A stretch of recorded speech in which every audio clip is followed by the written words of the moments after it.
types of stories on this channel. Many look forward to October because I mainly do readings, throughout the year. I try to do different things, different topics on my channel to not make it boring.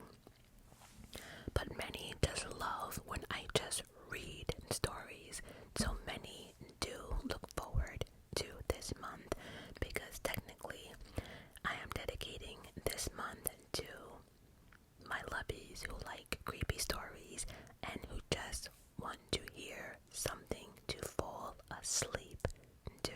So, if you do like videos like this, please think about joining my Patreon. Each week, each Sunday, I drop a 1-hour video. So if you join my $8 all-inclusive, which includes my true crime tier, and I call it my ramble tier, where I tell all my business and, just chat, ramble for 1 hour. But for the month of October, I do nothing but 1-hour readings of creepypasta, Reddit. I just did this Sunday, I just did 1 hour of Reddit stories, and they were all brand new.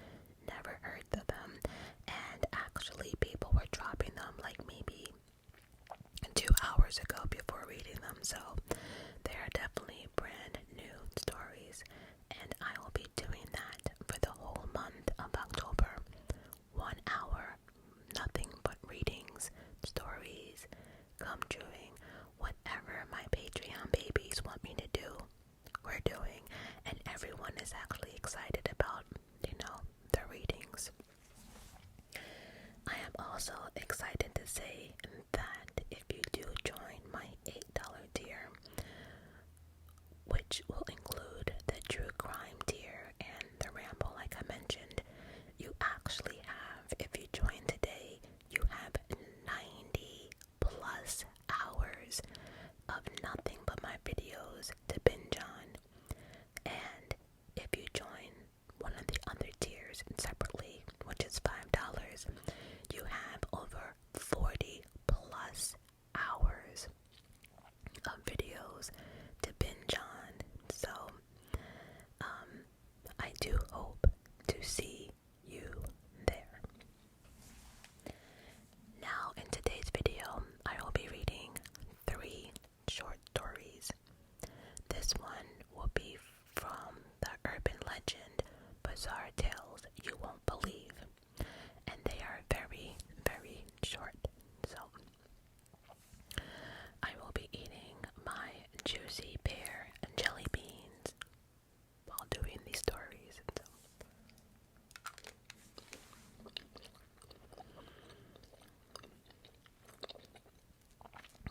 Okay. The first story is called The Massacre.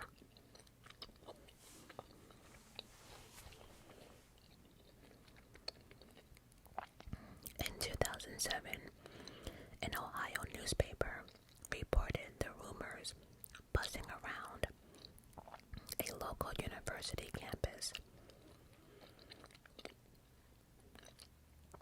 A famous psychic had appeared on a phone in radio show claiming to have heard predictions of a seance. She warned that a massacre would take place at the college on Halloween, and that by the end of the month, 7 students would die in a large H-shaped building near a railroad track on Ohio campus. Students made frantic phone calls to the university, who in turn called in the police to investigate the claims, but were reassured that there was no substance to the rumors. Nonetheless, extra officers were deployed to help the regular campus cops. The student paper reported that some students were genuinely in fear of an attack, and many had taken refuge off campus until the threat was over. was the last weekend of the month, and the college drinking society was due to hold a party. To show that they weren't scared by the rumors, they decided that it would have a serial killer theme. Students who had not taken flight turned up wearing costumes from horror movies, and the venue was deliberately chosen because it was located in an H-shaped building. Halfway through the party, there was a blackout, and the drunken students joked that it would be the perfect time for the psychic's attacker to strike. When the lights came back on, though, nobody was laughing. 7 students lay dead, killed with an axe to the head in the bathroom. You know, I don't know if I told this story on this channel or my last channel that I lost, but when I was in Albany University, there was actually a serial killer on the loose, and I remember that they were contacting our parents. They were informing them, and then they also said, like, on campus that nobody was able to walk alone, and we actually had a curfew. Then as the weeks went on, there was people in the dorms at Albany that were actually getting attacked while they were sleeping in their dorm room. So right then and then we knew that I had to be somebody that had a key that was able to get to different buildings, you know. It was highly unlikely that it would be a student, because if you didn't live in that actual building, your key card didn't work. And these attacks were happening on different buildings on campus. So, and it was mainly happening at the female campus, the female buildings actually. So I don't know how Albany has it now, but it was like every other floor, men, females, you know. Anyway, at night they were telling everybody to make sure they put things against the doors and everything else. Anyway, the shit went on for a minute, and come to find out, it was actually the maintenance man who had the key that was going into these female dorms and was sexually assaulting them and actually killing them. So creepy, right?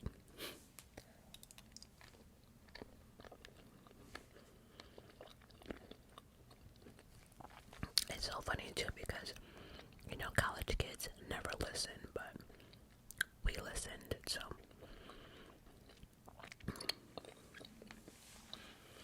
and I'll never forget though that on my floor, I guess the maintenance guy was trying to get into one of the girls' rooms, and she had like her computer desk or something against it, and she heard someone trying to get in, but the person ran off. Creepy. Anyway, this next story is called Where's My Liver? Bobby had been told by his mother to go to the shops and pick up a packet of fresh liver from the butcher. His grandfather was coming for dinner, and liver and onions was his favorite dish. Bobby hated liver, and he hated going to the butcher's, but he did as he was told and set off to the shop. On the way there, he met his friend, who invited him to play a new computer game at the house with some other mates. Bobby wanted to explain that he was running an errand for his mother, but did not want to be too embarrassed. So he accepted. After all, it wouldn't take long, right? When he next checked the time, he realized that it was dark and all the shops would probably be closed. He shot out of the house and ran down the road to the butcher's,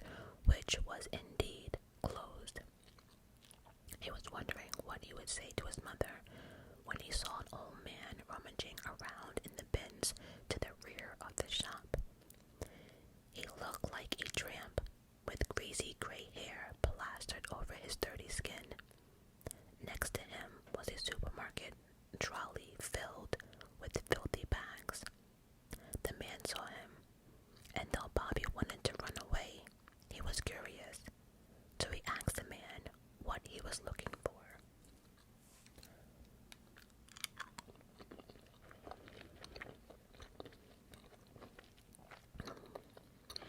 "I've been getting myself some meat," he told the boy, evidently pleased with himself.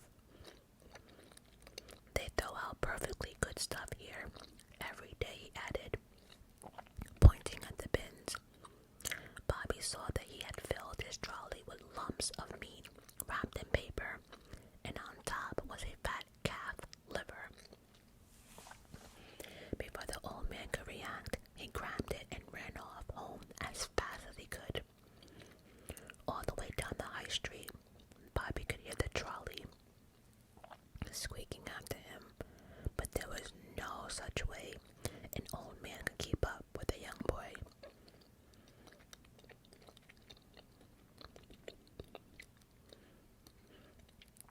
The liver went down a treat, and Bobby's grandfather said it was the best he'd eaten for as long as he could remember. The boy was allowed to stay up late that night as a reward, and he played computer games downstairs until the small hours, pleased with his actions. As he was walking up the stairs to bed, he heard a noise outside the front door. So he looked out the window, but there was nothing there. Then came a squeaking sound. Unmistakably, the noise of an old supermarket trolley. Still, he could see nothing, but the noise grew louder, and when the trolley came into view, Bobby ran upstairs in terror and hid under the blankets. He didn't dare look out the window to see if the old man was there. Eventually, he fell asleep. He was woken later by a knock on his bedroom door, followed by silence. A voice hissed, "Where is my liver?" Then again, louder, "Where's my liver, boy?" Bobby was frozen to the spot, and although he tried to scream, no noise came out. The door handle turned, and the old man from the butcher stood in the doorway, smiling in the darkness. He was flashing a meat cleaver. "There's my liver." Yikes.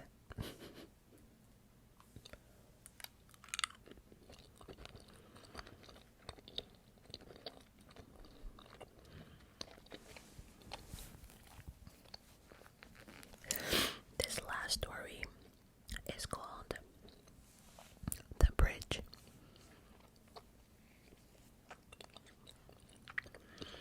By the way, if you haven't gotten these juicy pear jelly beans, I have no idea what you're doing in life.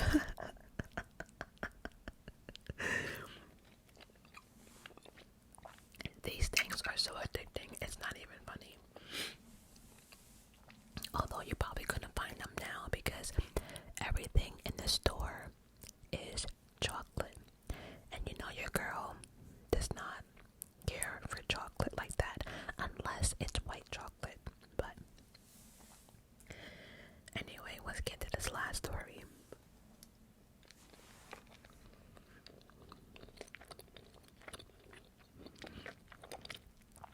There is a bridge in Wales where thrill-seeking teenagers go on Halloween. It's a pretty little humpback stone bridge spanning a rocky river that flows down from the mountains, but has a sinister past. Many years ago, there was a young woman, an only child, who lived in a manor house up the valley. She was smart and headstrong and refused to marry the men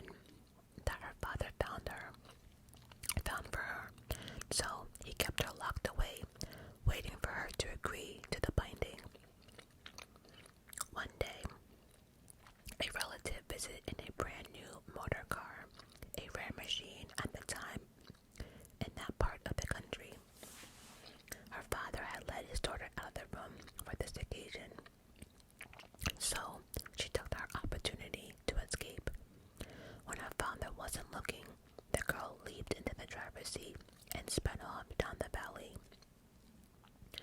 She flew down the hill towards the river, enjoying a blissful minute of freedom, before she realized that she did not know how to stop the vehicle, and she plunged straight on the bridge onto the rocks below.